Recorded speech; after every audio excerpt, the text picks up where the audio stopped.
चलेंगे बिस्मिल्लाहिर्रहमानिर्रहीम अस्सलाम वालेकुम वेलकम टू ऑल। तो आज हमारा लेक्चर 4 चैप्टर 2 डीएसआर।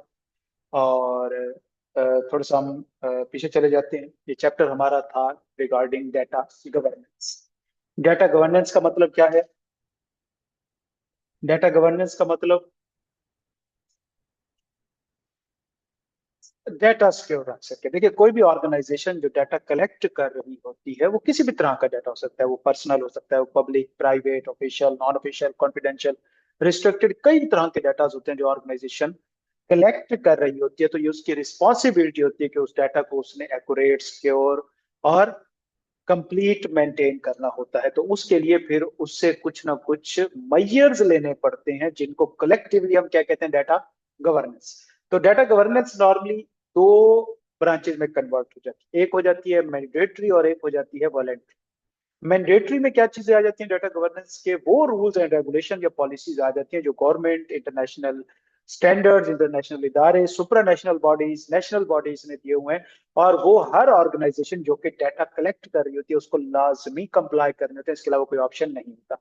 लेकिन कि वो rules and regulation her business के तमाम एस्पेक्ट को या डाटा के तमाम एस्पेक्ट को कवर नहीं करते। तो लिहाजा जो ऑर्गेनाइजेशन होती है वो बाय लॉ भी और वॉलेंट्री भी मुख्तलिफ तरह के पॉलिसीज, प्रोसीजर्स बनाती हैं जिनसे डाटा की एक्यूरेसी और कंप्लीटनेस या करेक्टनेस जो है वो इंश्योर होती है। तो लिहाजा हमने देखा था कि डाटा मैनेजमेंट के अंदर या डाटा गवर्नेंस के अंदर कौन कौन सी एक्टिविटीज थी। सॉरी, तो ये वो हमने कुछ तमाम एक्टिविटीज देखी थी, डाटा साइकिल वगैरह कि ये एक्टिविटीज नॉर्मली हम डाटा गवर्नेंस के अंदर परफॉर्म कर रहे होते हैं। उसके बाद अगली चीज कि किसी भी ऑर्गेनाइजेशन में क्या मैनेजमेंट सारी एक ही लेवल की होती है? नहीं। कितने लेवल होते हैं मैनेजमेंट के?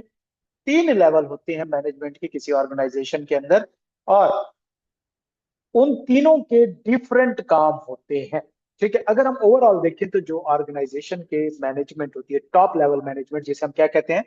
Strategic management. स्ट्रेटेजिक मैनेजमेंट का काम होता है स्ट्रेटेजिक डिसीजन लेना, लॉन्ग टर्म डिसीजन लेना, विजन सेट करना, मिशन सेट करना। आ जाए बच्चे, आ जाए, जल्दी से आ जाए। विजन सेट करना, मिशन सेट करना और ये वाली एक्टिविटीज जो है उनको परफॉर्म करना।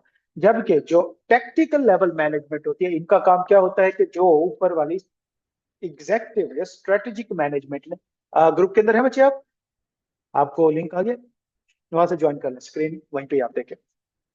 अच्छा, तो जो टेक्निकल लेवल मैनेजमेंट होती है मिडल लाइन की, इनका काम क्या होता है कि जो स्ट्रेटेजिक मैनेजमेंट ने डिसीजंस लिए हैं उन डिसीजंस को अचीव करने के लिए प्लान्स बना। ठीक हो गया।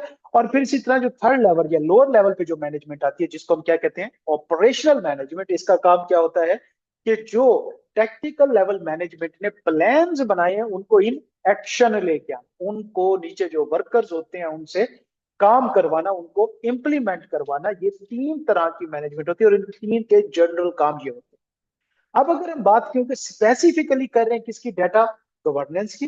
तो इन डाटा गवर्नेंस के अंदर इन तीनों लेवल की मैनेजमेंट के क्या क्या काम होते हैं वो हम देखें। ठीक हो गया। अब हम ये नहीं देखेंगे कि स्ट्रेटेजिक मैनेजमेंट करती क्या है, हमने ये देखना है कि स्ट्रेटेजिक मैनेजमेंट डाटा गवर्नेंस में क्या करती है या उसका क्या काम होता है वहां पे, और वो किस किस तरीके को इंश्योर कर रही होती है। तो सबसे पहले strategic level of data governance focuses. Strategic level जो है, टॉप मैनेजमेंट जो है, डाटा गवर्नेंस के लिए क्या काम करती है या वो उसके लिए किस चीज के लिए रिस्पॉन्सिबल है? आगे लिखिए। Overreaching vision, goal and policies that guide how data is managed and utilized across organization. तो स्ट्रेटेजिक